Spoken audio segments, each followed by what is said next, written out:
Greetings, Darklings, from across the interweb. It is I, Precious Ken, the Duchess, for the Sounds and Shadows podcast. I have a very special one today, and I'm going to get into that. We're going to do a little bit different format today, so I'm excited. But I'm going to do our unboxing that we've been doing at the beginning. Well, okay, I already took this out of the box, but I was very excited yesterday. I got the new Obscura Undead Zine magazine, and it just looks fantastic. Like, the art in it is so cool. There's big page layouts, there's interviews with Pitch After Dark, Scary Black, a lot of great stuff. And I just love that Azzy is doing this. It's absolutely fantastic and so good for the scene. They might have sold out already. They go fast on these, but if you get the chance, log in to the Obscura Undead webpage and you can get yourself sent out one of these. They will be a great collector's edition for the future. I think I have them all so far. So I have with me here our friend, video editor, and moderator for this Goth debate.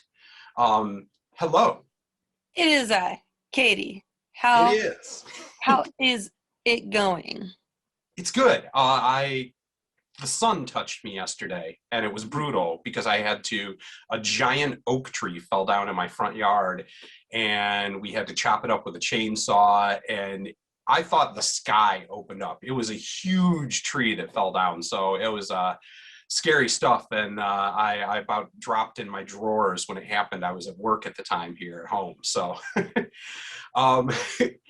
The guest that we have today, I'm really excited for, is none other than Elitist Joe. And for some of you guys that don't know the history, Elitist Joe runs a meme page and moderator on several groups. And, you know, we have different viewpoints on the goth scene. It would, you know, poke fun at each other a little bit.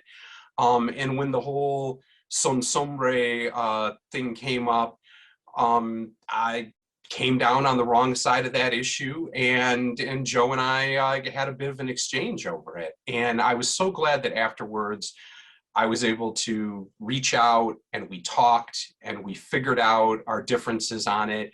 And I think that story is so important right now, because that is something this scene needs a lot of, is people having adult conversations online, looking at other people's viewpoints and trying to listen and get better. And so I am so thankful for you, Joe, that you were able to give me the chance to do that and grow and learn a little bit on it.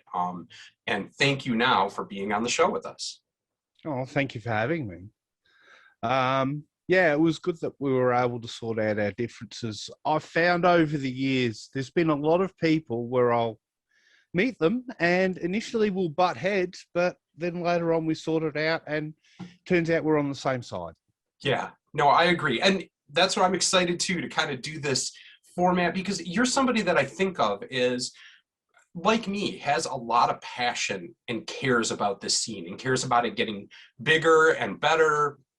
And we come at it from different ways, but I love the fact that I feel like the passion for the same goal is very similar for you and I. So I think this will be fun to talk about some of the topics that kind of confront our scene right now and some other things, and get a chance to, you know, express our views in a positive way.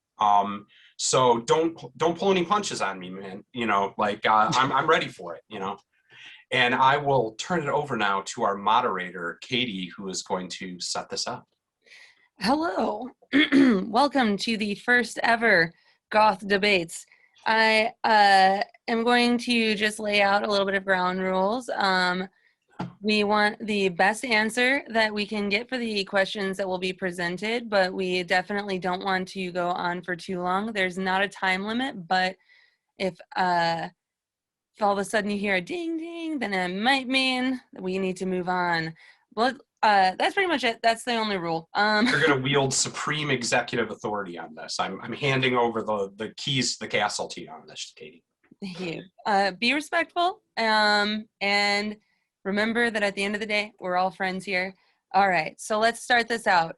would you both mind kind of introducing yourselves and talking about how you found yourselves within the goth scene in the first place? Guests first. What? Who? Okay. I was just saying, let the guest go first. Okay. Oh, So, okay. So my turn. Yeah. How I got into it. Interestingly enough, through the internet. Way back in 1995 and 96, I first had my contact. It was mainly because I used to do a lot of tabletop gaming and stuff, and a friend of mine was talking to me one day, saying, "Hey, there are these really cool people I met online and over on IRC," and sort of he couldn't shut up about them. I thought, these people sound interesting. And he's like, yeah, they're goths. And I'm like, the only thing I knew at the time was, one, they wore black, and two, there was a local goth club called Pretension, and if they didn't like you, they would pick you up and throw you out themselves. And so I'm like, well, okay, I've got access to the internet at uni. I went and started using IRC and logged on to, it was undernet.org at the time, on the channel #Gothic. And of course, me being the excitable kid, I was the annoying kid, and I really noobed it up. But it was still fun. I was still learning. These people are like, wow, these people are cool. They think like I do. And so a lot of people, their gateway in is the music or the fashion. For me, it was directly the people. And so it led to going to an IRC meetup. And that day, we sort of had the meetup during the day and that at someone's house. Then we went to a goth club at night. Wow. That moment on, it was like, yeah, this is what I want to get into. And that day, as far as the way I was dressed, I think I was wearing like black jeans and a red polo shirt. So I didn't exactly match, if you know what I mean. But and it was good to sort of learn more on the internet about the people and the subculture and even some of the music. But back then, though, you couldn't really listen to the music online. It was all MIDI files and things like that. And I still looked into it. I thought, oh, this sounds okay. But hearing it in person was completely different. And then sort of over the next year or so, I started going to Pretension myself. I originally went with a friend. I used to go to techno clubs and that because there was one that I saw when I was younger and I thought, well, that place just looks really cool. It was a balcony, but it was all glass on the outside of it. So you could see the people partying up there. Yeah. And it just looked so fun. So that was what I started going to. I went there for about a year. And the whole time I went there with my friend, I met maybe 10 people. I go to Pretension one night, I've met at least double that. It's like, yeah, this is my crowd. And the music's like, wow, this is awesome. And slowly learning. I mean, the local elite at the time had me pegged as a poser because they couldn't work out what box to put me in. So, and it didn't help that I would deliberately do stuff like wear a multicolored tie-dyed T-shirt just to piss them off. So I guess that's a bit of a punk attitude. At the time, I sort of saw myself as a bit of a mix of goth and punk. So I just sort of did it that way. But musically, I grew into learning about goth and industrial pretty much around the same. And we had the local DJs who knew the difference. So with the goth night, you wouldn't hear any of the industrial stuff. You might hear some of the really early stuff, but that was about it. They differentiated it quite well. And you go to an industrial night, completely different kettle of fish. Yeah. But of course, you've got your mixed genre stuff where they just played it all and was mostly synth pop and 80s anyway. And they used to play some weird stuff locally here as well that a lot of people wouldn't even consider alternative, like Beastie Boys and even Daft Punk got a bit of play. This was sort of towards 2000 a bit, but yeah, that's pretty much how I got started. And then later on, around 2008, I started DJing. Mainly, someone said, "Hey, there's a new event happening. They're looking for DJs." I jokingly said, "Yeah, I should go for that." And they said, "No, you've got good taste in music, Joe. You should." That's awesome. All right, and I did, and I treated it like a job interview. I went in with an event proposal, a mock flyer, and I got it because I asked how I got it later, and she said, "Because you sold yourself well." That's Plus, awesome. it also helped that I had someone that would vouch for me as well. That is important in the scene for sure. Oh yeah. You said something at the beginning there, so I'll give my brief answer here. I think it's funny that you were talking about you kind of got into it because of tabletop games and role-playing games. And that was kind of true for me too. And I also started out on PBS systems, like bulletin board systems and talking, but it was from playing White Wolf games, Vampire the Masquerade. When I was young, kind of was my first introduction to goth culture. And we used to Take a guess what the main game of the guy I went there we were playing was. What's that? Guess which game or which games? Vampire the Masquerade? That was one of them. But White Wolf in general, at the time we were playing Vampire and Mage. Yeah, Mage. I did all of them, Werewolf and Mage. But anyhow, that in the books, I've still got my old vampire books. Yeah, I did too. And in those old books, they would give in the beginning kind of music to set the tone of your games. They'd give suggestions of the Sisters of Mercy and Joy Division. And he used to play Nosferatu during the campaigns, and that got me interested in the music through that too. Yeah, for sure. So it's like, hey, this is cool stuff. It's like, yeah, they play this sort of stuff down there. It's like, okay. See, that's fun to hear that, we had that link way back that kind of affected us both. Excellent. And so that's kind of what got me in the beginning into goth culture. And then, starting to go to clubs, playing in the band, all those things. So. Okay. I need both of you to disclose the names of all of your pets. We can start with you on this one. Well, yeah, I have my 3 kitties. That is Kappa, the water demon, Finn, my son, Finnegan, Fattleby, Farticus McCool, and Freya Sixbeans, Pirate Queen, my 3-legged 21-toed cat. Elitist Joe, would you please disclose? Because a little kitty is behind you. And it's true. You have somebody lurking up behind you. Yeah, it's been kind of in your limelight. Yes, that would be Bear. I didn't name her, but she was actually a rescue cat, and that was the name she came with, but we didn't change it. We've also got 3 other cats. One is Baby. Have you ever heard on the internet of a thing called a Kittler? Yes, the white cat with the black mark on its Well, in face. her case, she's a grey Kittler. As soon as we brought her home, I'm like, oh my God, we've got a Kittler now.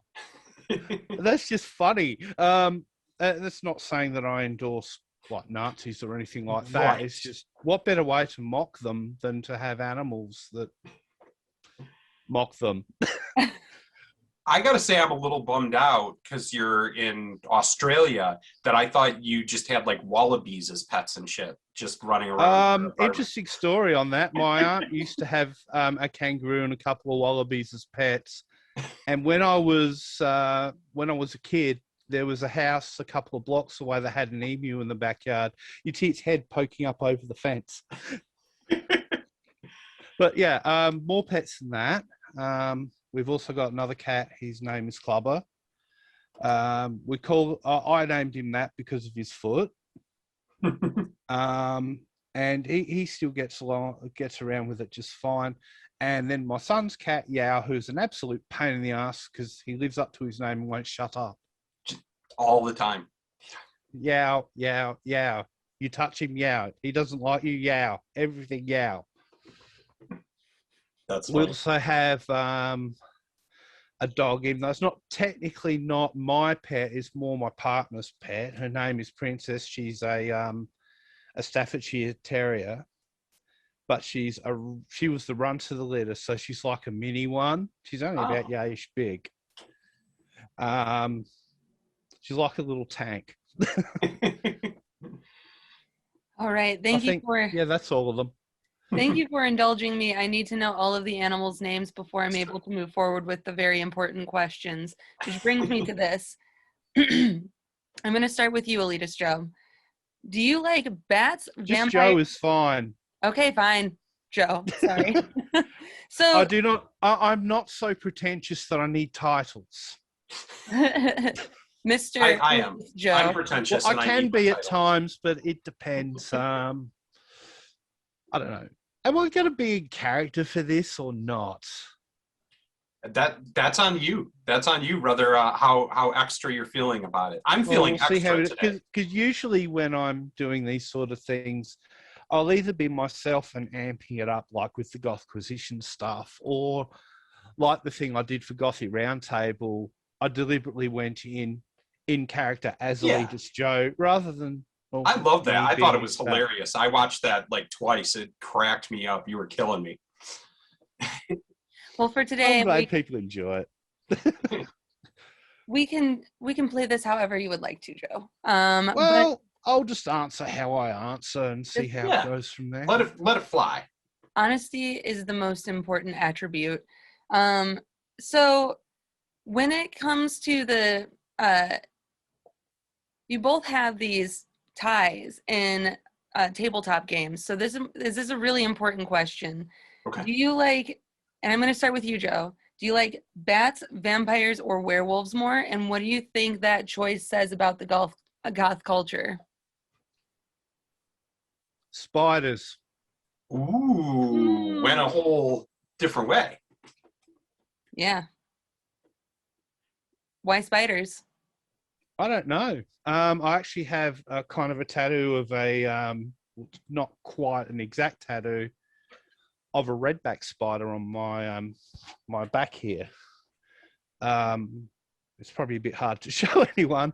I've got photos on that, but yeah, I've just liked them, and the redback spider is quite iconic to South Australia as well. And no, I wouldn't go near them. They're nasty buggers. You don't want them to bite you.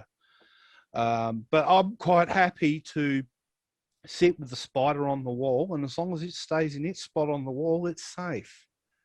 I can sit there quite happily. A lot of people just can't do that. However, when it comes to things like snakes, oh, no. Yeah. People are like, why don't you like snakes? It's like, I just don't. Because in Australia, if you come across a snake, it's probably going to be poisonous and kill you. Quite likely. Everything in Australia I've heard is out to get you. Yeah. Ken, same question. All right, let's see. I think for me, I'd have to go with more especially for Goth, the bat and the vampire. And I think it's just because I love the extraness of having a cape with you wherever you go. And it's swooshing behind you. You can make turns and have it flow out behind you. And aside from that, bats are really just puppies that fly. They're adorable. Some may think of them as rats with wings, but to each their own. So, God, if we have to see that damn meme of the bats upside down dancing one more time. Okay. Seriously, when that was you, I was getting messages from every person who thought, this is Goth. Let's send it to Joe. It's like, yeah, it's already been sent to me 5 bloody times, and I've seen it in about 6 different groups, and there are people posting it on Reddit too. You know what, Joe? I got to say this. I think this is another point of connection for us because I too, because I have a lot of different walks of life, whether it's work or old friends or my goth friend. And if anybody sees the word goth in any kind of a meme or a Yeah, video, they will they send will it to send that to you me 20 times. thinking that you'll Yep. find it really funny, and it's like, no, you find it funny because you're an outsider. Okay, so that's probably a really good transition into the next question that I have. Ken, I'll start with you this time. What is goth? Ooh, you know what? Okay. So here we're going to go into my peace, love, and, goth character of my side of it. But honestly, I think it's just evolved so much that it can be anything for me. If somebody decides they want to be goth and whether they wear pastels and, listen to, SoundCloud goth rappers or what have you, I'm one of those people that says, let everybody in and we can talk about the kind of music that I like and maybe open to your eyes to something like that. But I think we as, I don't know, elder goths need to be able to kind of embrace their ideas at the same time first to make them feel welcome in that. And so I think to me, goth is just a caring about dark and macabre ideas and finding beauty in that. And I just think that that has come to take on so many genre forms, so many aesthetic forms. And I think it is just a catch-all for anything dark at this point, or dark scene. Very good. Joe? Same. Well, I'm going to start by saying that what Ken describes, I would consider to be dark alternative or dark scene rather than goth, because goth is just a part of that, not all encompassing. Now, I will agree that when I was new, and even a little bit before that, sort of in the 90s, people used to use goth as a catch-all term. But that was because back then our information was spotty at best. Nowadays we have the internet, we can research anything, we can find out, well, basically how the truth and how it is. Whereas back then, though, you had to rely on whatever zines you could access, how good your local DJs were, your local record stores. That was the only information source you had. So you could only work with what you had to work with. Like back then, it was very common for people to say bands like Nine Inch Nails were goth, whereas nowadays people can't even agree if they count as industrial. But And Nine Inch as Nails is for, totally goth, by the way. I would say maybe Trent is, but Nine Inch Nails is not. I always say that Trent Reznor is a lot like Jesus in the sense that he seems really cool. It's his fans that drive me crazy sometimes. That happens a lot. But yeah, as for an actual definition of goth, I would say it comes down to goth is a collection of music genres, as well as a subculture, and as well as a participant in the subculture. Now, at some point in the subculture, no matter what you do, you're going to get exposed to the music. So the music is the core.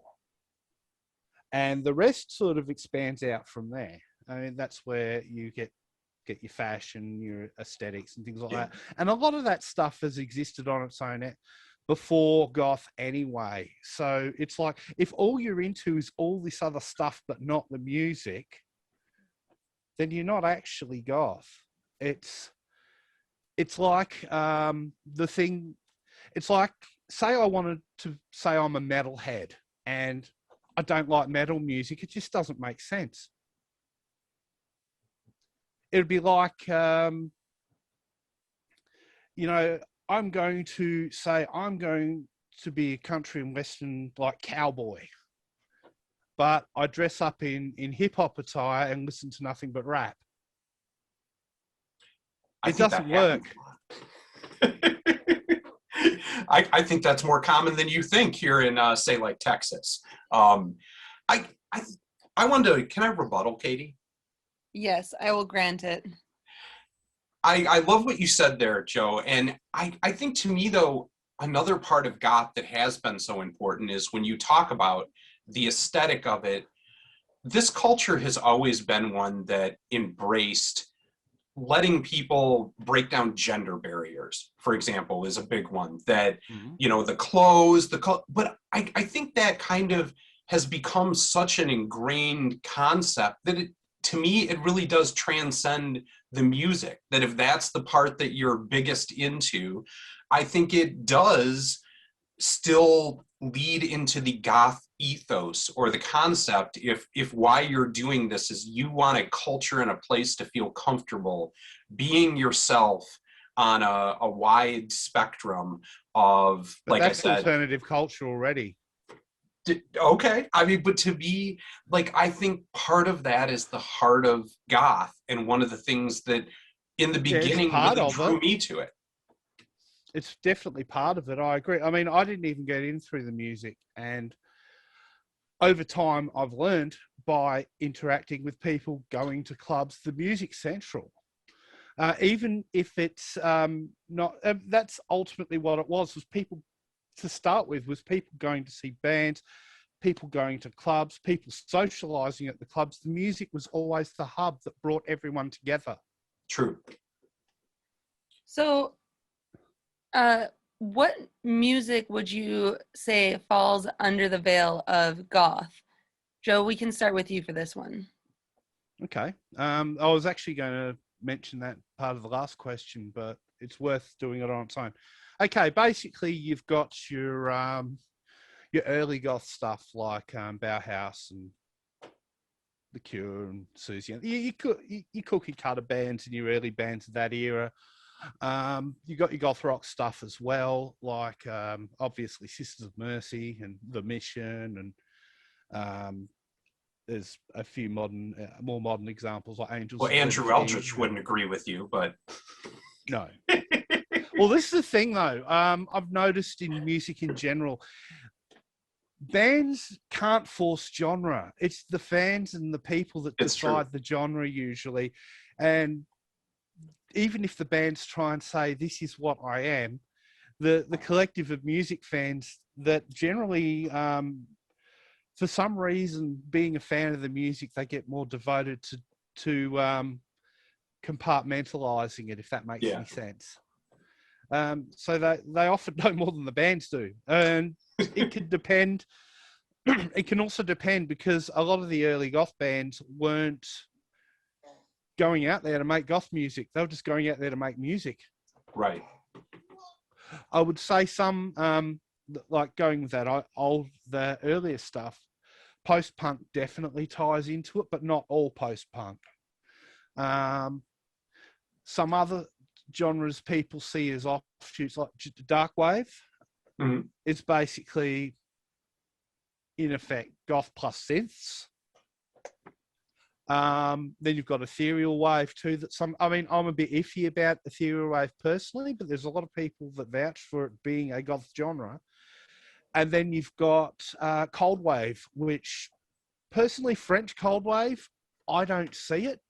But then if you're looking at cold wave as in from the Eastern Bloc, that's pretty much just their word for what they would call goth in general that they used at the time, because everyone had their local information and all that. When I think of cold wave, though, the other aspect of it I would say is I think of minimalist. I think too, you know, like to me, when I think that's where I agree with the French cold wave. Minimalist and weird. Yeah, like I think of traditional goth, you know, say Sisters or Mission or what have you.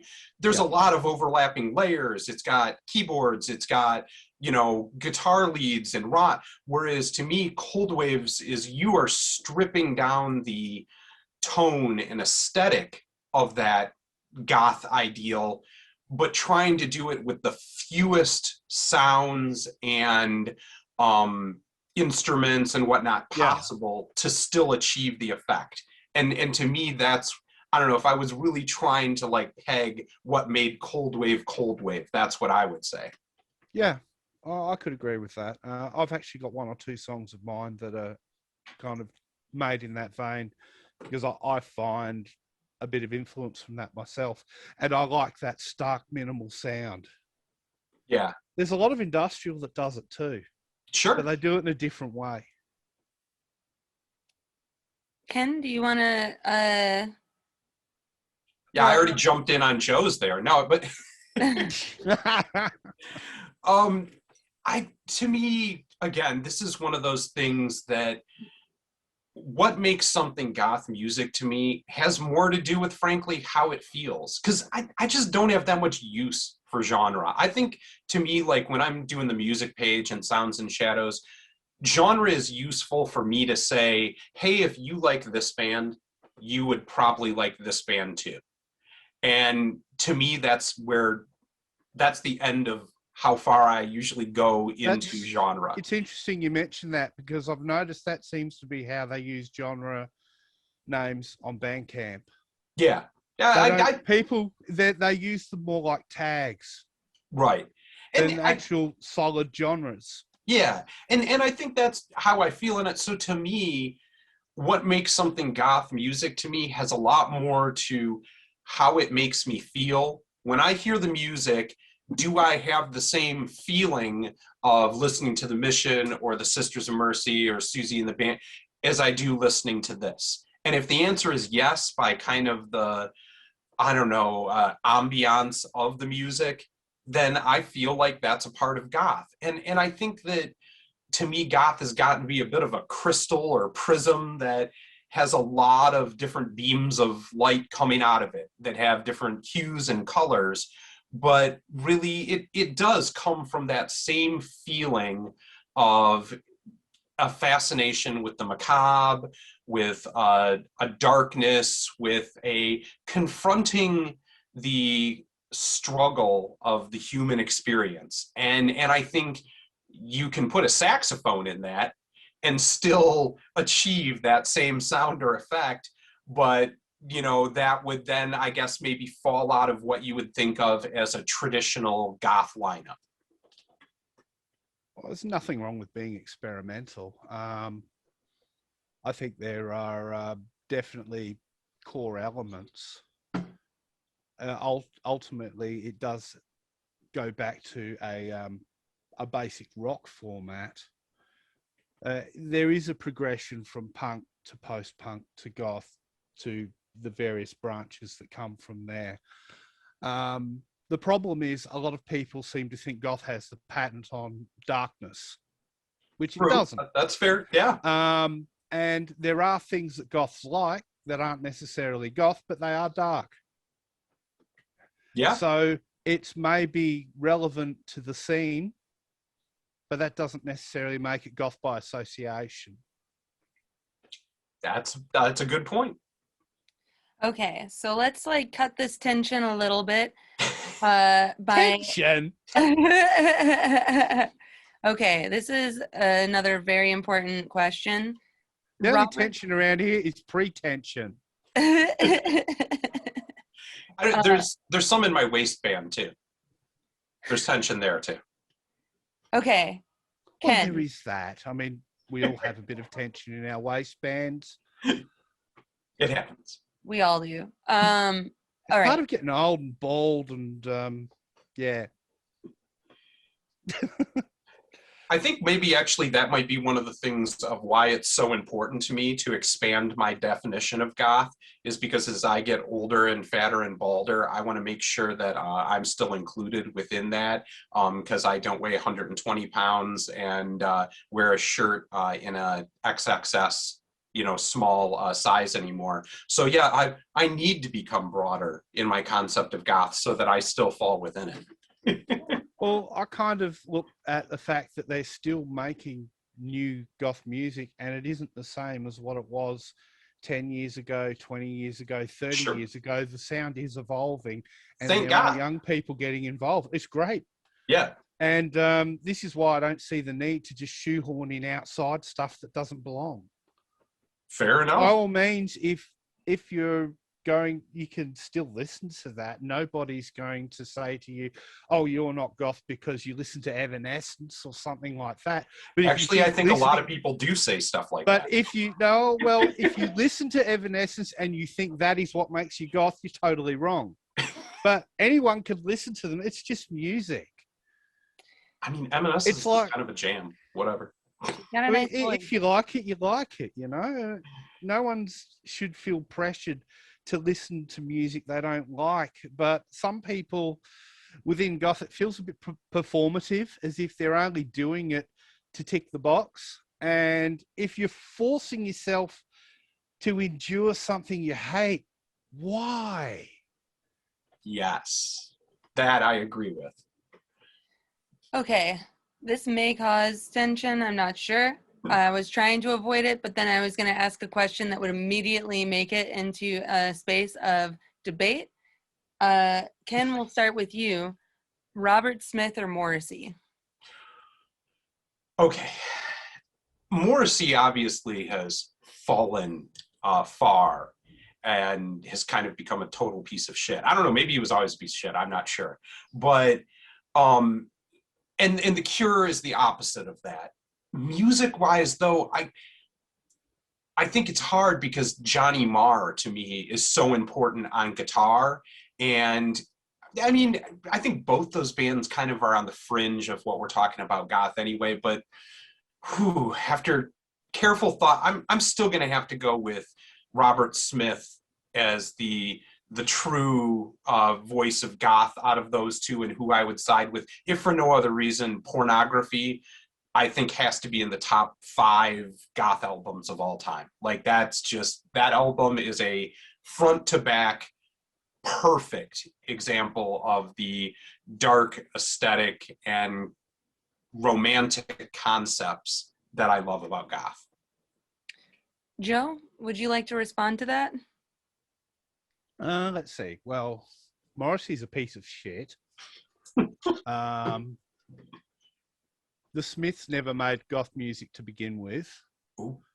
I mean, definitely they touched on some dark themes and that, Sure. but it comes across to me, if anything, if you went to a goth night, you don't hear anyone playing the Smiths. And for that matter, How soon is now? you're not going to hear, they're still not going to play it at a goth night. They'll play it at a mixed genre night, but not at a goth night. Not unless you got a bunch of Charmed fans in attendance. They might do it, but yeah. Now he's going after supernatural teenage dramas. Okay, that's where I draw the line, sir. Don't even start me on Buffy. Anyway, Robert Smith, to be honest, I've never really cared much for The Cure. Whoa! When I was a kid, I hated his singing voice. And, you know, there are a few Cure songs that I like, but overall, I'm just not that into them. Now, What's your favorite Cure song? What's one that you do like? A Forest. That's a great song. That's a jam. Yeah. There's a See, few but that I do like. Take Charlotte Sometimes. How can you hear Charlotte Sometimes and you don't think of that as kind of a goth anthem? Not really. As far as songs go, it's fine.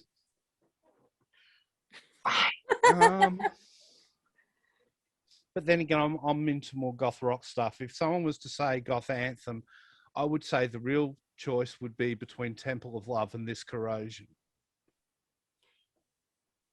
Yes, I mean, I would say very probably hard This choice to Corrosion make. is the most recognizable goth song of all time, I would say. So I'll agree with you on that. Although for me, if we're talking sisters, the epitome of the goth, I'd have to go with 1959. That to me is like the most goth song I ever heard when I heard it. My favorite Sisters song is Burn. Ooh, yeah. So yeah, I mean, a lot of the stuff I like isn't necessarily what's popular, but a lot of people can be like that too. But the problem is, though, you want to get people dance, you put Temple of Love 92 on, and It's true. Every time. I once played the extended version off of Some Girls Wander by mistake, and people were complaining it was too fast to dance to. But anyway, back to Robert Smith. I appreciate his status in Goth as a whole. He's a very influential icon of the scene. Sure. And, well, Morrissey's got nothing to do with the scene. Different Wow. scene All right. entirely. Get the fuck out of here, Morrissey. Get the Yes. fuck out. Though there are plenty of Goths that like the Smiths, and some of their stuff is all right. I mean, it's like the catchy Smiths. enough. Yeah, I like the Smiths a lot. Ultimately, though, most of the Cure and the Smiths is pop music. Yeah. Yeah. Wow. Wow. You know, I knew that this was going to be something that really brought out a lot of emotions, but I wasn't expecting this much of a You reaction. weren't Robert. expecting to get your heart ripped out, were He you? came at Robert. I mean, what is that? Like, Well, Oh, I still respect him. It's just yeah, that no, I'm just not that big a fan of the Cure. that's no, fair. it's fair. I It's think like- to me why the Cure is so important, like I said, the They're a pornography. massive influence. They are, Massive. but I think the biggest thing of part of goth to me, and in specifically goth music, and like as somebody who writes music and goes through it, that I feel is really missing a lot in 2021 that I wish was more a part of what we think of as modern goth, is the romanticism. And I think the Cure really paved the way and started that ideal of, because if you think of gothic novels or anything like that, the unrequited love from afar or was always a central theme to like that part of even like the written culture. And I think the Cure were one of the best bands ever for really hitting on that true anguish over love lost or far away or anything like that. And to me, that's why I always just hold them close to the heart of what I think of the most important aspects of goth. I can't argue with that. Okay, so I'm going to move on to the next question. Joe, how does fashion fit within goth, and at what level of importance is it to be considered like a true goth artist? Well, you have to sort of look at how fashion worked traditionally with goth, and that's and I'm not talking about trad goth because trad goth is a stupid word. Trad goth is just goth. Anyway, I digress. With fashion, it was a signifier. You saw someone dressed as a goth, it's like, hey, that person's into the same stuff I'm into. Go talk to them, hey, I see you've got a Cure t-shirt on, or you got a patch from The Mission or whatever. It's like, I like that band too. What's your favorite song? It gets a conversation going.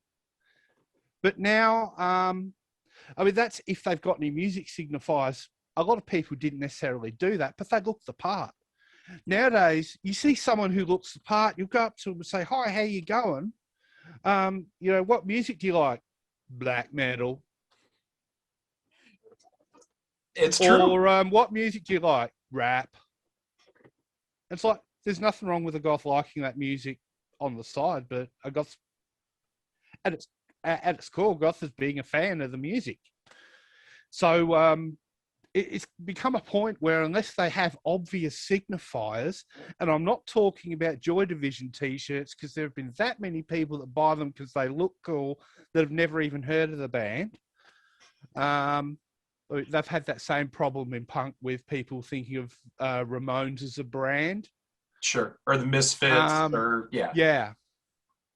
And so the fashion's not the signifier that it used to be, unless there are some obvious flags being raised by the person wearing it because they want to show people, hey, these are the bands I like. These are the things I like. Now, what about the commercialism of it, though?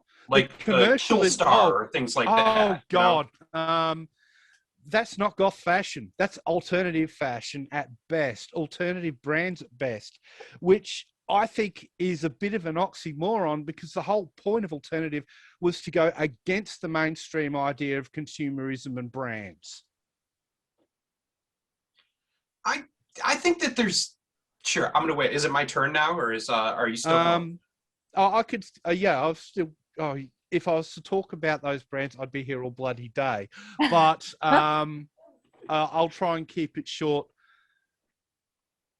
What I really don't like about them is their exploitative nature of trying to force, like Killstar tries to force itself to be synonymous with goth.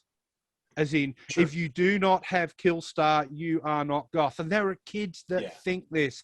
And then there are kids that say, I can't afford to be goth. And it's like, that shit is so expensive. Yeah, I think that's goth the other is part not of it. Expensive. You don't have to buy the brands. The brands need us more than we need them. Yeah.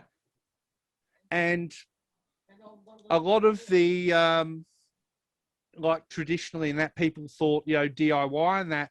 But let's be honest, people would DIY because the stuff that you wanted wasn't really being sold. There's nothing wrong with buying things that you like.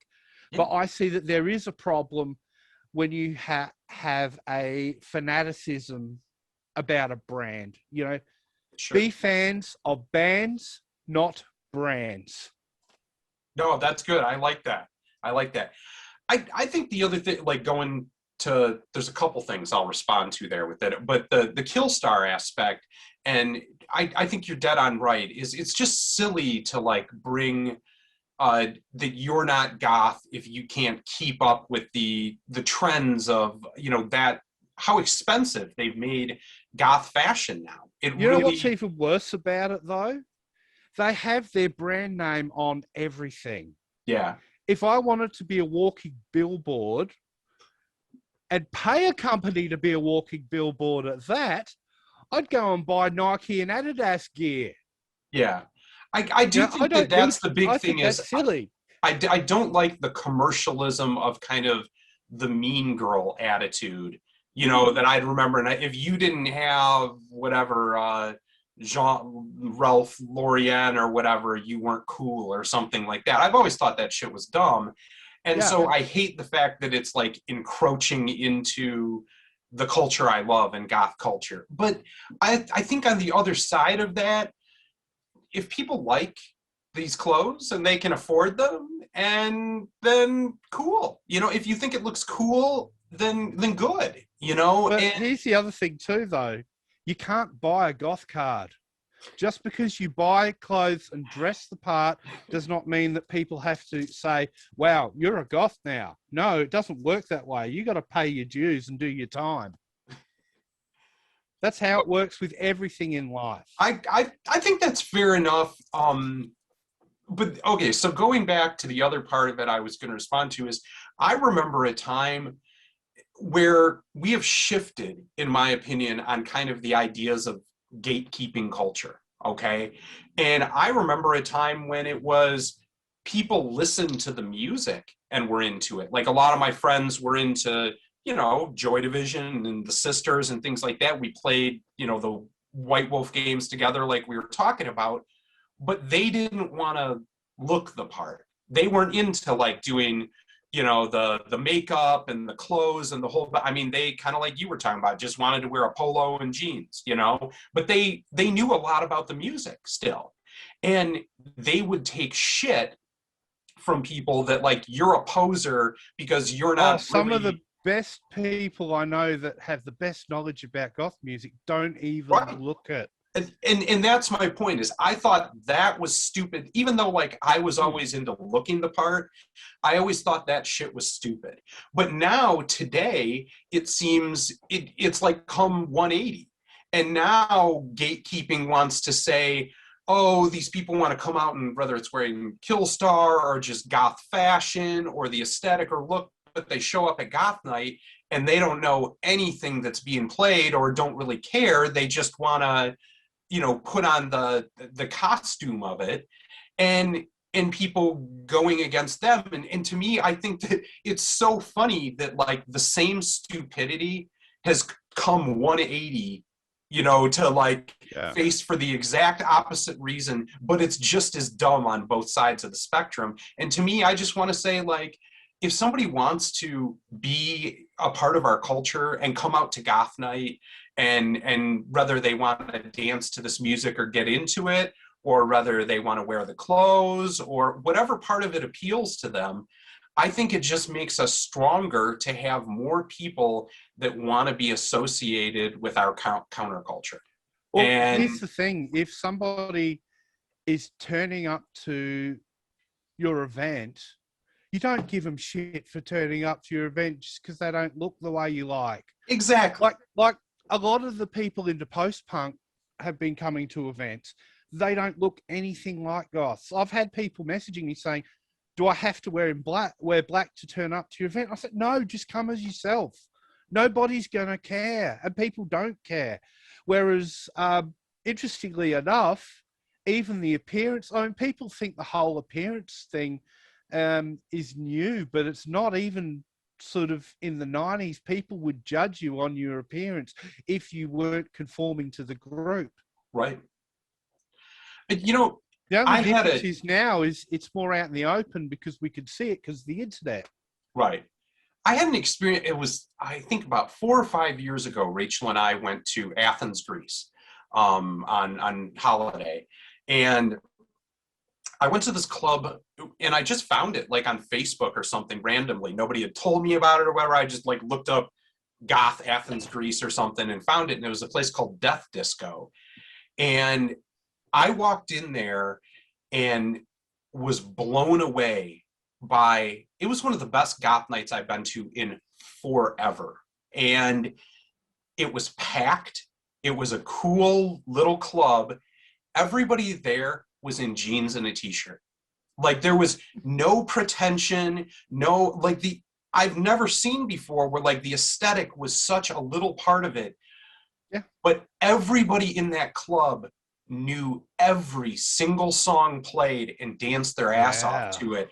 And like, I was like, where the fuck has this been? And honestly, like that moment in that night was kind of what led to my wanting to get Amaranth back together and start Sounds and Shadows. Like that was the first night where I kind of had a reawakening with goth, where maybe I don't know, it was still something I was always into in the music I was, but it definitely wasn't that I tried to be a really active participant in the overall scene. And that night, seeing that really did it for me. And to me, that's my dream. I want to see that in every city in America and every God. It just, the sheer, and how cool everybody there was to everybody else. Nobody was being snobby or looking down their nose.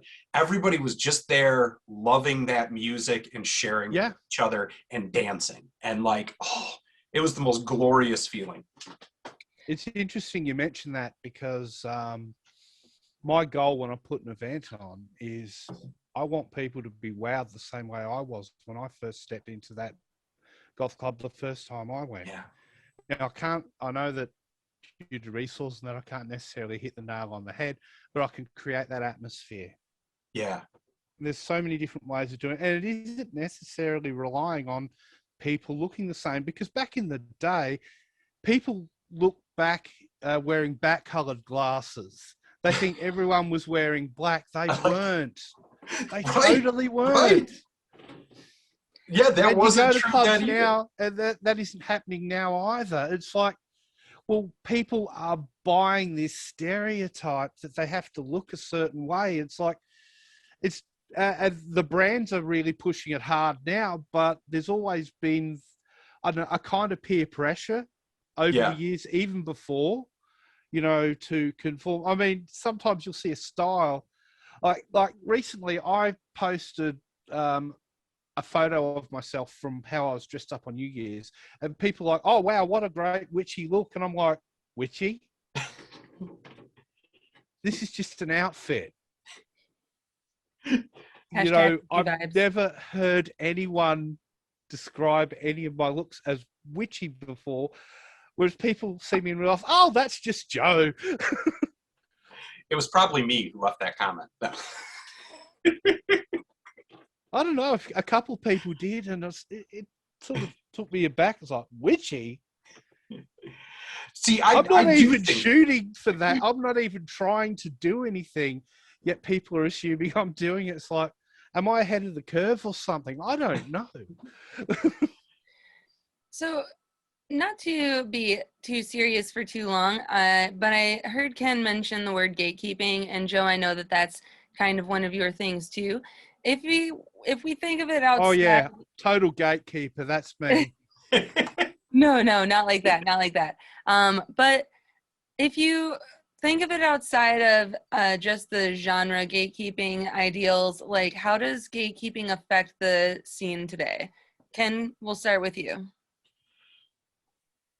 Horribly. Like, I mean, to me, if I had one thing that I'm out there trying to actively, I guess, kind of be the champion of in our modern scene, it's taking that down. And it's just because, I don't know, it's hard for me. Like, I guess I just don't understand the idea of when goth became a badge. Like, it became something to like be cooler than thou. And I think when I see that, it's so tough. And I think there is a responsibility that starts with us as elder goths in our scene to make sure that doesn't happen. And I'm not saying that it doesn't come from the other way, like younger people kind of doing the same thing. It does.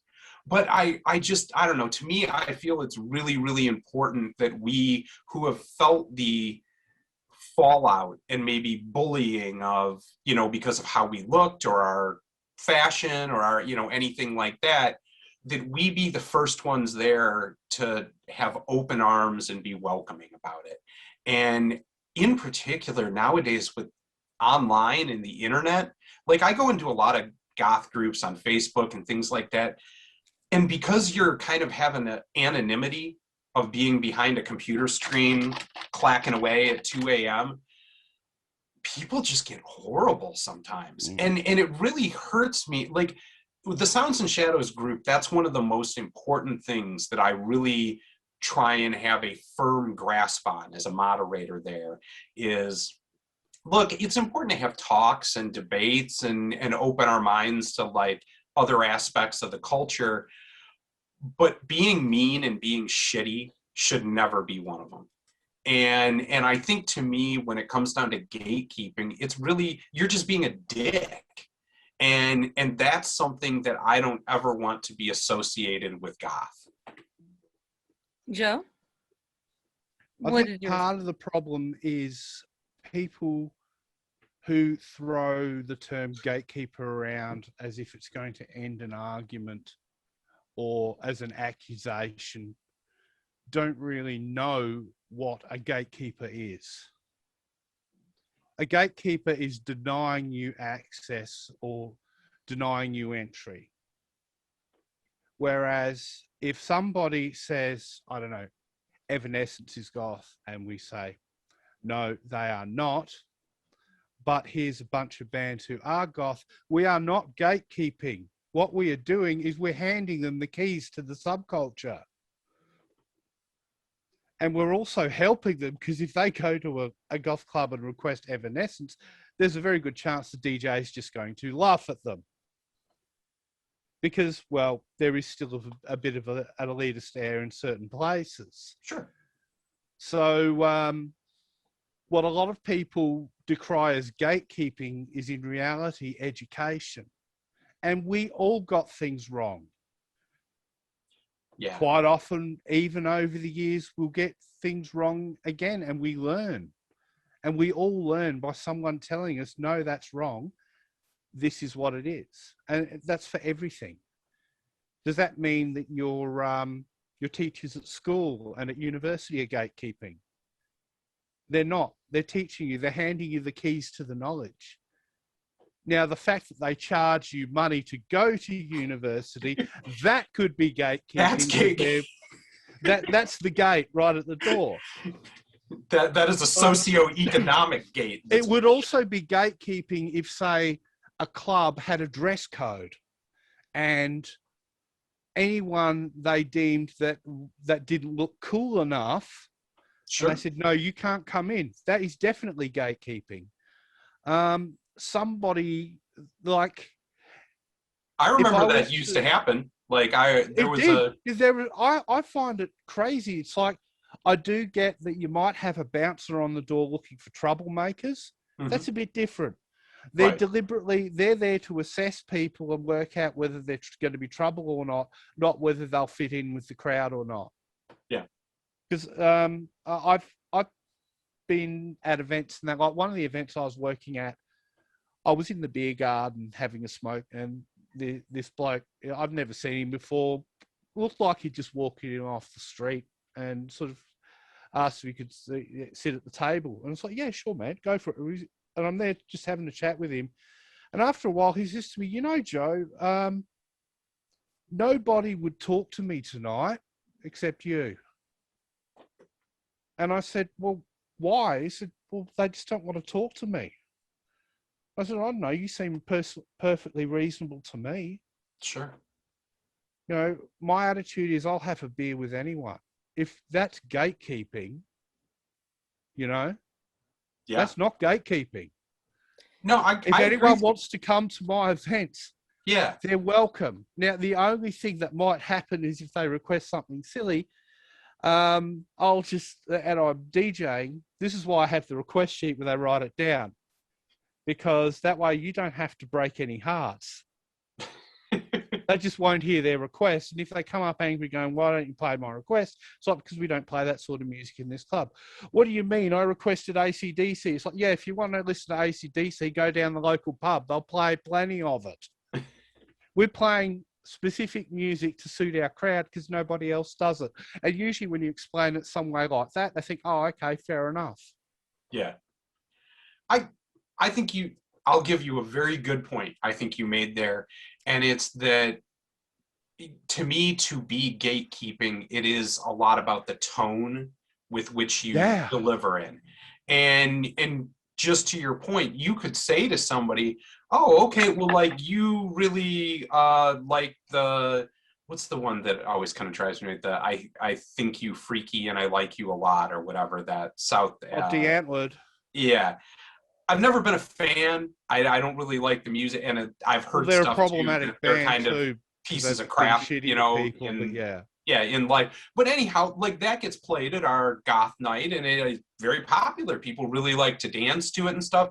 And I think, to me, yeah, having a conversation of, I wouldn't call that necessarily goth, but be ready to listen to somebody who feels like it is a part of the culture and that dance night, and try and explain, to your point, well, hey, here's some other bands that I think really are more like goth, and why they would be things that would be more likely to be played on this night, rather than, I don't, whatever, poser. Like, if you listen to that band, like, you know, you just don't get it and get out of here. Like, that's the difference on gatekeeping is, are you having a conversation to broaden and being ready to hear, and maybe this is a part of goth culture, and just because I've been in this longer or something doesn't mean I know everything. I feel like talking to you today, Joe. I've rethought a couple things and learned things, you know, being open to that, rather than gatekeeping, which is just you have a preconceived notion going in the door, and really all you're looking to do is chop other people down and make them feel small because you happen to be born 10 years before or 20 years before and saw some band back in 1992. The person you're talking to was born in 1995. Like, that's something I hate, some when kind of power. People use their age to beat other people down and say, I've been in, or they use the, I've been into goth for 20 years, or, you know, I'm 40 years old, I knew what it was back then, blah, blah, blah. And in most cases, it's often someone that's only discovered goth last week,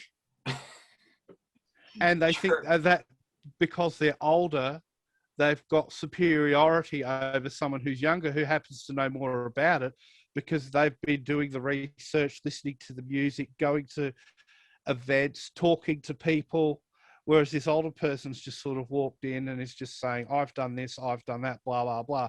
I find that is a very common attitude for people that were doing it in the 90s, have taken 15 to 20 years off, they pop back up again and they go, this is shit. They're not even giving the new stuff a go. Yes. They're not even trying the events. It's like, well, you wonder why Goth died? You're why it died. Right. No, you're in lockstep on that one. Attitudes like that is what killed it. And basically saying to people that anything new is bad, that's not going to engage new people in. That said, you don't just force anything in. And generally at Goth events, most of them across the world now are mixed genre, so they're going to play a lot of non-Goth stuff anyway. Sure. But it's all stuff that we like. Yeah. And there's nothing it's all that. good music. As long as it's on theme, it works. It's like when I'm DJing at different events too. I will play something different. I mean, hell, I've played just to see how it went down at a mixed genre event. I've played bands like him. I played Wings of a Butterfly or whatever it's called, just to see how they'd react to it, and people loved it. It's not something I'm going to whip out every time. Sure. But for that specific event, it worked. Yeah. No, I think we're a lot in lockstep on this one, and I agree 100% that. But that said, I'm not going to call anything like that Goth. But well, okay, now we're back out. We can still like it.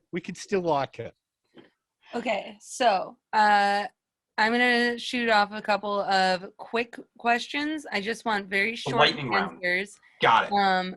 I'm going... where did I start last time? So I think I'm going to start with you, Joe. What is the most Goth thing to do on a Tuesday night? On a Tuesday night? Well, when I was doing the live stream, it would have been tuned into my live stream, because that was on Tuesday nights. But aside from that, the most Goth thing to do. Do you want a serious answer or just a silly answer? Your answer. Yeah. Okay, because if I was going to give a silly answer, I'd say to go read dark poetry in a graveyard whilst fondling a skull and drinking wine from an ancient goblet or something. Yeah, I think that is probably... That's a silly answer. Yeah. Serious answer? I don't know. For me, it's usually interacting with other Goths online if I can't do it in person. Yeah. And just talking about the music, the subculture, and other things that come up, because I've already got plenty in common with these people. So we're going to not just talk about that. We'll talk about whatever comes to mind, you know? Yeah. Ken? Find a Walkman cassette player. Listen to Sisters of Mercy Floodlands in a cemetery, drinking a cheap red bottle of wine and smoking a Disharm on a Tuesday. Yeah. Okay. And that's your serious answer. That's my serious answer. I'm going to do that this coming Tuesday. Yeah. So my silly answer is your serious answer, effectively. It does appear that is who we are. Yes. Okay. All right, Ken, I'm going to start with you for this next one. What movie or TV show best highlights goth culture? Ooh. All right, I'm going to have to go with The Hunger, David Bowie, Susan Sarandon. I mean, the opening with, Peter Murphy, the aesthetic of the entire thing, I don't know, to me, like when I'm really wanting to delve deep into it, that's my jam. Okay. Joe? At World's End, Gary fucking King, baby. That's a good one. Okay. Thank you so much for providing those answers. I have one last very quick question for you. I'm going to start with you, Joe. What do you think is the most goth ice cream? Does it listen to goth music? Um, Don't worry, I'm just messing with you. Well, it's certainly not that charcoal crap they are doing. I mean, that's just vanilla that's dyed black. I mean, I'm going to say licorice. ooh, Ooh, never, nice. never even had licorice ice cream. Ken, It's good. is I'm it? gonna have to go with raspberry sherbet dipped in magic shell chocolate, like dark purple cone. Yeah, that's a goth ice cream right there.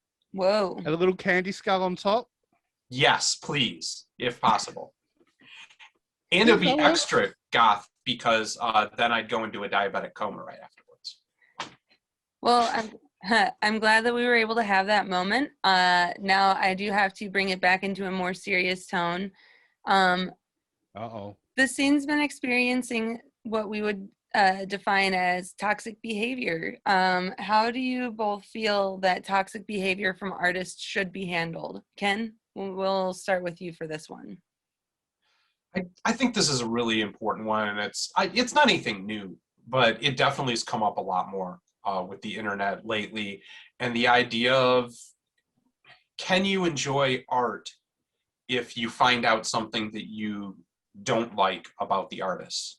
And I think that's a tough question, but for me in the modern day and age, with as many bands as there are that are all great and making great music, frankly, I don't think that it's too much to ask that you are a minimally decent human being and a good artist. So where I stand on that, I think it is important to have these conversations. And I think it's important to bring things up, and sometimes it's tough. And it's especially, kind of doing, say, Sounds and Shadows, where I get to know a lot of these artists on a personal level and talk to them. And then to have something hard to face come up becomes even more difficult because it's personal, not just David Bowie, say, who I think that's one of the ones that a lot of people just want to not deal with or not talk about, the fact of not even allegations. I mean, things that came up with him, from long ago. Admissions from the people that were involved. Exactly. I mean, who came right out. I mean, basically, like statutory rape of a 15-year-old girl. Admittedly, they look back on it fondly, but still. Right. And I mean, that dynamic of power. Like, frankly, if you're a rich, famous, handsome 30-something rock star and you're talking to a 15-year-old girl, you're the adult in that room. And so I don't care even if the 15-year-old girl was interested in being with you. It is your responsibility to not have a predatory behavior and put that power dynamic in play. And so, but at the same time, I love David Bowie's music, and so how do you find a way in between those two things? And I'll tell you, it's tough and it's a slippery slope, but more and more, I think it is important to have your culture's values reflected in the music that you choose to support and buy. And if you support this band and they are saying something in their personal lives or acting in their personal lives this way, in a way you are funding it and supporting it. And that is wrong and unhelpful to the scene. Joe, would you like to elaborate? It can get really tricky. I have a list of bands that I don't play DJing. And the problem is people often ask to see it.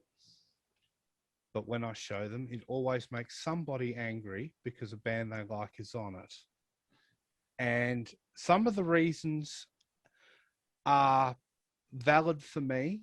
for deciding I don't want to support this band, but they're not valid for someone else. Or they'll sit there saying, oh, where's all the proof? And I'll say, well, from what I've seen and heard, that's proof enough for me. You've got to decide for yourself. I'm not going to force my choices onto other people, but I do think that everyone should be informed so they can make that choice. And this isn't anything new. I'm glad you brought up the David Bowie example, because that's a perfect example of something that at the time, what was going on, it was never right, but at the time they treated it differently to how they treat it now. Sure. And that doesn't make it right or anything, but it makes you wonder, were they looking out? Did he have handlers that were looking out for him that would act in the same way today as they did back then? Because society's changed. We now acknowledge that a lot of this stuff is bad, and it should be acknowledged that it's bad. So in some ways, it can be hard to judge past. Another good example is H.P. Lovecraft. Sure. Blatant racist. Openly, people, like poems about it and shit. People love H.P. Lovecraft's work. Yeah. They ignore the racism. In fact, the racism kind of is what makes it work. In some ways, it's people are often the product of their own generation too, though. It's like, if H.P. Lovecraft was around today, would they be a blatant racist? We don't know. It's like, it also, like, people like saying that, like, say Edgar Allan Poe was a goth. We don't know. In the modern day, he might have been emo, for all we know. Or he might not have cared. He might have been a figure like Stephen King, who isn't really anything. He's just a horror He's just a nerd writer. Yeah, exactly. He was an English teacher. That's where it makes things hard, trying to see things that happened before and happen now. But what we can focus on is the stuff that's going on right now. Yeah. That is something we can change and do something about.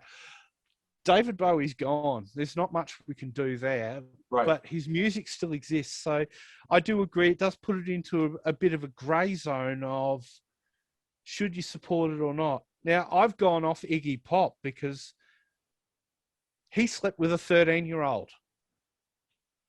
Wow, I didn't know that one. That's really depressing now. I see that as far worse than a 15-year-old. A 15-year-old might, but the thing is, at the same time, they're both super gross. It is. Oh, it's terrible. So what I've decided, sort of like with David Bowie as a DJ, I'm not going to choose to play his music, but I might play it if someone requests it. But there are other bands like Radio Werewolf is a great example. Open Fascists, and they've been known as Open Fascists for years. It's one of those bands that was effectively cancelled years ago. There's a reason why people don't know who they are today. I was going to say, I've never even heard of them. Yeah, the Openly Fascist. An openly fascist goth band, mind you, not an industrial band. Industrial flirts with that a lot more. Sure. Or if you even want to talk about there, but like, say, Death and Jude is another really well-known one that has a lot of problem, and I would say is well within the confines of goth. Yep, and a lot of people excuse them for it as well. Yep. Very common. I mean, Death and June's on my do not playlist as well. Some of their music's all right, but I don't want to go there. But as you said, though, there are that many bands now that you can pick and choose the ones you don't want to support. Yeah. I mean, it killed me to put Ministry on my list because of the stuff he has even talked about in his own book. Quite abusive of women. And apparently he hasn't changed. Because I've talked to people that have interacted with him and seen stuff he's done. And for me, that's enough to cut them. For other people, it might not be. But in general, though, with the whole behaviour thing, like, are you aware of what And One did? Not sure I know who that is. Military fashion show. Oh, yeah. I've heard that song before. They Yeah. play it at Goth Night sometimes, but I've never really That's probably their most popular followed song. them. They've done a few that have done well with industrial, but they went full on conspiracy, close to right wing. Oh, like QAnon type stuff, and and then they tried to say they were hacked, but then people uncovered their YouTube channel with all the conspiracy videos still on it. It's like, this is the problem when people try and bury it. It often highlights what they've done. Why not just admit to it? Say, look, this is even if it's a case of they're no longer doing it before. No longer doing it again. Right. I'm just saying, yeah, that was me. This is me now.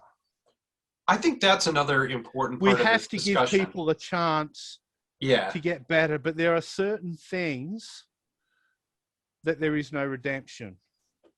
Yeah. Especially if they repeat the behavior. Yep. I think that's the thing. If it's one off, you might give them a free pass for a while. Well, not really a free pass because we're still going to be watching them. Right. But if they repeat the behavior, it shows, this is who they are. I agree that I think that, and I think there are certain ones that, to me, like you said, take like a case of pedophilia or something like that. I'm sorry, but I just don't know that's something I could ever, even if you put in 15, 20 years of good work, that I could ever just say to myself, oh, okay, it's all right. I could play this person again, or I could review them or something. Yeah. But we do have to give a chance for people to grow, give a chance for people to learn, to get back. And if they are owning and accepting their behavior and saying, I understand where I was wrong in this, and I've rethought that, and I've done work to get better and show a progression and grow as a human in this, then I think that should be celebrated and that should be given a chance, because otherwise what's the motivation for people to ever want to get better or change if we don't offer a path forward? There's a lot of gray in that, and life is not simple, and humans are not simple. And, people can be one thing and another thing at the same time, one that's good and one that's bad, and I do think that there's a lot of complication in this, but I think the key is we, as, members of the scene, need to always be trying to push the needle forward ourselves, to look at ourselves and get better, to hold other bands and people and DJ in the scene and hold them accountable to get better, and all of us trying to push each other towards a positive outcome, even when that's hard. I mean, we all make mistakes. Making a mistake is one thing, though. Repetitive behavior because you've never learned a thing and you're getting away with it is another. Right. Okay, so there's just a few more questions before we wrap up this discussion today. These next two are going to be user-submitted questions. Oh. Our first one is one that was off of the Facebook comment chain. How do you believe that Goth from other countries outside of Euro-American or outside of the Euro-American world will be represented in the coming years? Joe, we'll start with you. Well, I am in a country that's outside the Euro-American world. Sure. So how's it going to be represented? Well, recently I saw the tour schedule for Molchat Doma, and their world tour was Europe, UK, and Northern America. That's a world tour, apparently.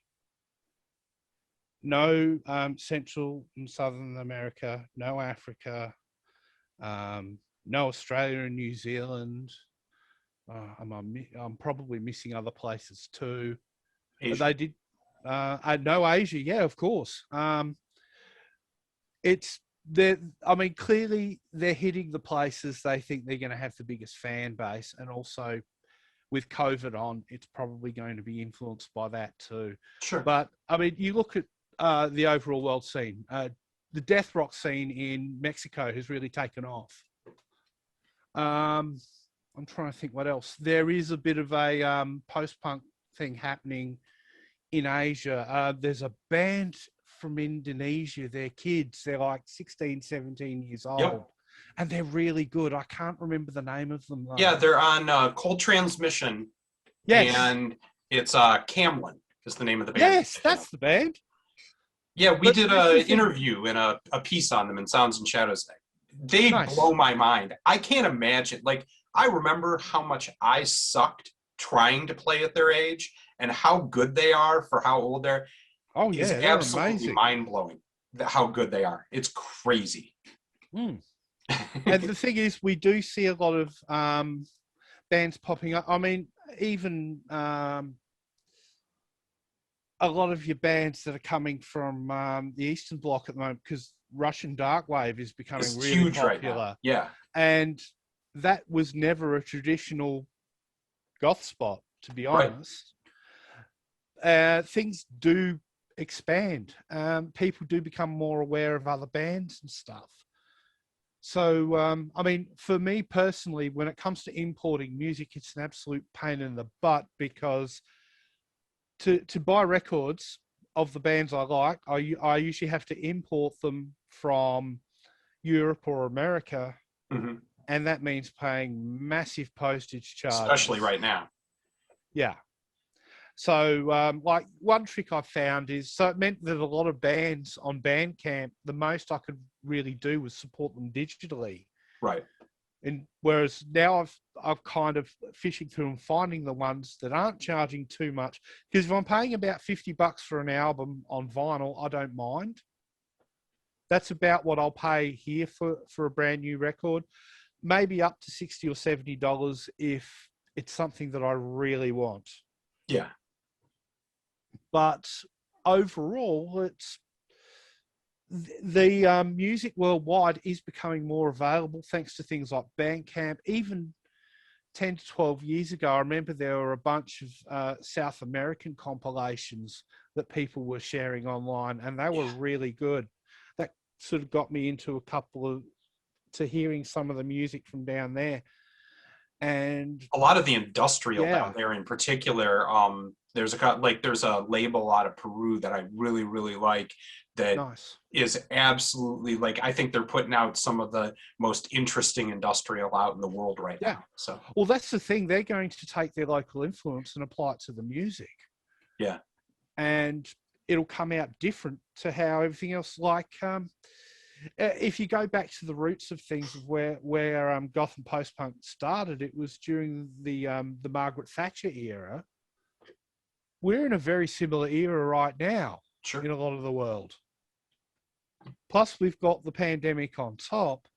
But even before then, we're in that similar era in a lot of places in the world. So people are feeling the same sort of things. I think that might be why post-punk in particular had a bit of a resurgence.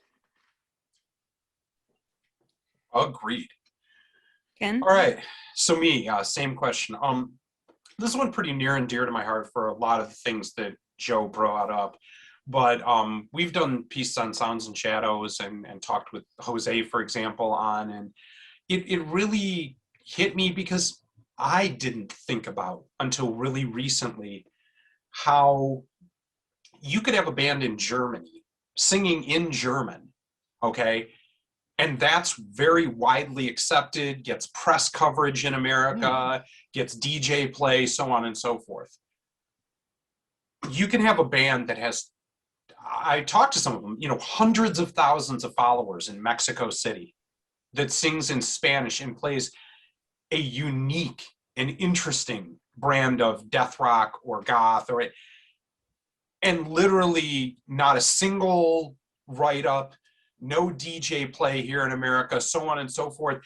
But you go to Mexico City and it's a packed show, bigger than any, what you'd see at like Twin Tribes or Actors or something like that, filling rooms. And it just hit me how much, there really is a negative systemic effect just for singing in your native language in a lot of these countries in terms of the press that you get.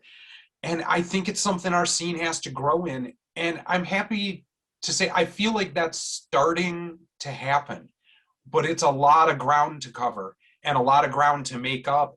And I think it's going to really take a lot of, DJs and writers and people who have a voice, using that to lift up bands that are from a different culture than ourselves.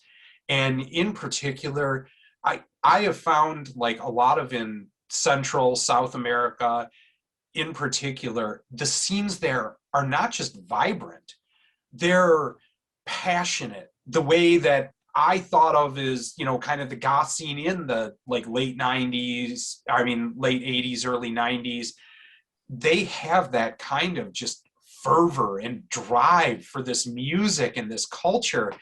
And nobody outside really seems to know or understand that. And I feel like that is an important job that we need to take on and stop that form of gatekeeping. Like, to me, that is some of the worst gatekeeping, because it's just a gatekeeping of not bothering to think about it, a gatekeeping of apathy, because it isn't easily spoon-fed to me, so I guess I just don't have to worry about it or care about accepting them as a part of my culture, even though they are. And so, I don't know, that's a hot button one for me, Katie. That's one I feel very deeply and very passionate about. Okay. I think in the end, good music is good music, no matter where it comes from. And with the death of record labels, which is happening, True. It is opening things up so more people can go independent, but at the same time, it makes it harder because there is that much more to wade through to find these bands. It's an ocean. So as you said, the more people speaking up, the better. And you're talking about that passion in their local scene. The opposite to that that's happening in a lot of the Eurocentric world is malaise. Yeah. Where people have just taken the scene for granted, or they take this attitude of it'll never be what it was. And because, it's kind of like, don't care, won't be the same, why bother? Right. No, it's true. Okay, so I have one last user question. It would be interesting to hear your respective views on how the current scene can grow beyond its current invisible confines. Ken, we'll start with you. I think the biggest thing is kind of like I said, when I felt that my vision for the future for this scene is a lot that club in Athens, Death Disco, that I went to, but just this idea that, kind of like Joe said a second ago, as somebody who makes music too, and, plays in a band, the access that we have right now to actual good recording equipment that you can have at your house without spending $20,000, on a reasonable budget, is unprecedented right now. And so it's meaning that, yes, the market is flooded, or, with a lot of different bands and just so much content. It's hard sometimes because you feel like you're just being hit in all directions. But at the same time, it also gives a freedom where you don't have to worry about a record label telling you this is what they'd like to hear. You don't have to worry about, we won't appeal to a fan base at our local scene, or what happens to be in a 50-mile radius around our city, or what have you. We now have a scene where you can get experimental. You can do anything that you can imagine. And there's people in the world you're going to be able to find that are going to be hungry for that. And I feel like that's never been more true than right at this moment. And we have to find a way to get what's good about that into something that is manageable and consumable for people, and get them a chance to find some of the great bands all over the world that appeal to them in particular. And I think the other part is when we talked about the apathy, I feel like a lot has been lost, that in the early 90s, early 2000s, what have you, a Friday night could often be 4 or 5 mates come over, we put a record on, open a beer, and we just sit down, and what our activity for the night is we're listening to that record. And then someone else takes a turn and they put a record, and we listen to the whole thing and talk about it. And I feel like in the current age of everybody, hell, you go to a party and there'll be 15 people sitting there with earbuds in on their phone while sitting around everybody else at a party and kind of doing their own individual thing there. Letting music connect us is something that I want to try and find a way to make relevant again. And I feel like we've taken it for granted, kind of like Joe said, and stepped away from that. And if I had a vision for the future of what I want to see, it's finding a way to get that back, where listening to a record is an activity that we care about sharing together. Joe? Interesting you talking about the records and stuff, because recently with COVID restrictions and that, we've been having house parties where we do exactly that, where everyone that wants to play some records on the turntables brings stuff. It's not all going to be goth. People bring whatever they want, and we all listen to the music together. And it's like, hey, that's really cool. I've never heard that before. And yeah, effectively, we're all learning about different genres, because we're covering everything. It's a bit like that with the record club that I've been playing at too. And all the different people playing are just really supportive of each other. It's gotten to the point where we're thinking we just want to run an event at that place rather than running it in a club. sure. And it's a family-friendly venue that's all ages. It would be run sort of like during the day to early evening. So if people want to go clubbing afterwards, they could. Sure. They have a restaurant there. It's a craft brew place, so they got like nice beer. It's a nice package, and you don't have the music blasting away. You can have a conversation. A lot of people I've heard sort of recently saying that's one of the reasons why they don't like clubs, is you can't talk. It's like, well, we have beer gardens for that. Sure. But the problem is, if it's in the middle of winter, no one wants to be outside with the smokers. Yeah. Whereas I've actually got a couple of ideas that when we finally get events happening again, because we still want to do the club events, we're just thinking we're going to try this other stuff for a bit and see how it goes. Yeah. And see if we can engage people on that level, because that's another issue too, is engaging young people involved. And you do need an underage element. And unfortunately, the person that used to run the underage meetups in my city turned out he was a pedophile. And since he's gone to jail for it, everyone is so afraid of running anything all ages again, Right. because they're afraid that something untoward's either going to happen, or people are going to think that they're like he was. And Right. it's like, I don't want to run stuff like that. I want to run it safely, so we can keep an eye on everyone and make sure everyone's safe for a start, but also so we can invite them in. That is super We're not tough. going to grow the community by just having our private house parties and events where, most of the people attending are 30 to 40 years old. Right. No, I love that. And that's a good point. And I think it is hard. Like, I mean, I love doing that and trying to every once in a while do an all ages show or find a way to do it, for Amaranth or something. But yeah, it's tough, because you are taking on a lot of responsibility for the reasons that we said. Is if you're putting strange adults, people that you are not close friends of yours that you don't know, and young people in the same room potentially, that's a lot of onus on you, where you're trying to play a show or spin a show as a DJ or anything like that. And then on top of that, you're putting this extra responsibility and element. And it is hard. That's a lot to take on. But at the same time, like you said, it's so important. And that's kind of when we were talking about the gatekeeping earlier. If we're not, Goth has always been to me such a culture of nostalgia. It's always been obsessed with the past. And the reasons that we said, like, if you're 50 and you saw this band in the 80s, for some reason, you're fucking cooler than somebody who was born in 1997, you know? And I think that if we don't start finding a way to get young people fired up again, Goth will not survive another generation and die on the vine.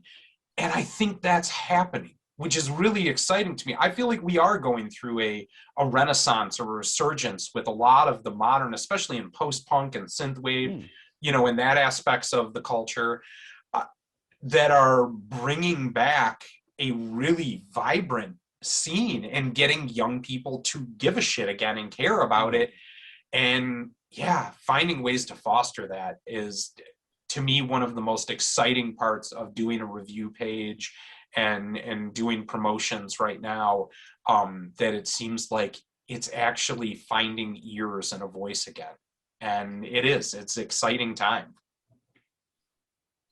Okay, Darklings, we've come to a point in the interview or debate or whatever where we should probably get close to wrapping it up. Sounds and Shadows is a music review page. So before we part ways today, I'd like both of you to tell me what our viewers should check out this week. Ooh, good one. You want to go first, Joe, or you want me to? You probably already know what I'm going to suggest. All right, Joe, why don't you go first then? It's a band from Germany called DIAF, Yes. and the album is called Vita. You can find them on Bandcamp. I've already told Ken about this band before. Bought it, loved it. Yeah. The fun thing is I bought it on vinyl, and now the guy that I run events with loves it so much that he bought the vinyl too. Nice. So that's even better. This means that out of the 300 limited copies, 2 are in Australia that I know of. Well, after your recommendation, I went and played that a bunch. Powerhouse of the fan base for the band. Yeah. After your recommendation, I went and bought that and did a review of it on Sounds and Shadows. And yeah, that album is a jam. What I really liked about it is it reminded me of older bands like Bauhaus, how they would actually play various styles. You could listen, like the example I used, like one night I was DJing, I played 3 different tracks from the album and they all sound completely different. Yeah. One of them sounded synth poppy, one of them sounded more goth, one of them sounded almost like Fields of the Nephilim style. And yeehaw goth. Not many, cowboy goth, yeah. That seems to be a thing that's popping up a bit more now too. Yeah. A lot of bands sort of going to that style. But yeah, I just thought it was a really good album. They're criminally underrated. So many people don't know about them, but the people that I talked to about them go, well, this band is amazing. But nobody knows them. Yeah. No, so I agree. Check them out on Bandcamp. The band name is DIAF, DIAF. We think it stands for Die in a Fire. We're not sure, but their lyrics are in German. So if you like that sort of thing, you know, they've got you covered. I find that listening to foreign bands, I don't really care if I don't understand the words anyway. Some people place a lot of importance on lyrical content. It's like, I'm listening to the song. If I'm playing it in a club, most of the time they're not listening to the lyrics.